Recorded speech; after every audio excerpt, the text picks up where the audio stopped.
Programang ito ay rated SPG, striktong patnubay at gabay ng magulang ang kailangan. Dahil magtatagumpay ang misyon nila Tanggol, ay bukas na bukas ay pupunta sila sa San Dimas para ipamigay ang kinita nila sa pag-double cross sa mga dayuhan.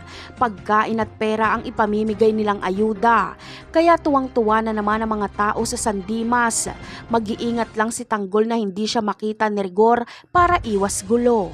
Samantala, agad namang mapapasugod si Ramon sa City Hall dahil malalaman niya ang nangyaring putukan. Mag-aalala si Ramon dahil nandoon si Don Julio.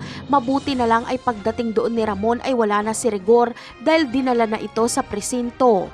Kung nagpang-abot sila ay panibagong gulo na naman ito. Habang si Don Julio naman ay walang ibang inisip kundi ang kaligtasan ng sekreto niyang anak na si Olivia. Handa siyang sagupain ang nagbabarilan, masigurado niya lang naligtas si Olivia.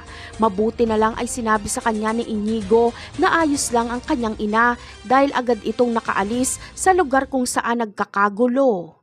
Samantala, dahil inaresto si Rigor ay agad itatawag ni Roberto kay Colonel Torres na hindi suspect si Rigor bagkus ay ito pa ang nagligtas sa kanyang buhay. Kaya agad na pupunta si Roberto sa presinto para linisin ang pangalan ni Rigor at palayain ito.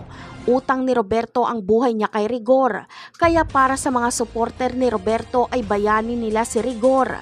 Ngunit anong pabuya kaya ang ibibigay ni Roberto kay Rigor? Yan ang aabangan natin sa mga susunod na episode. Paalam!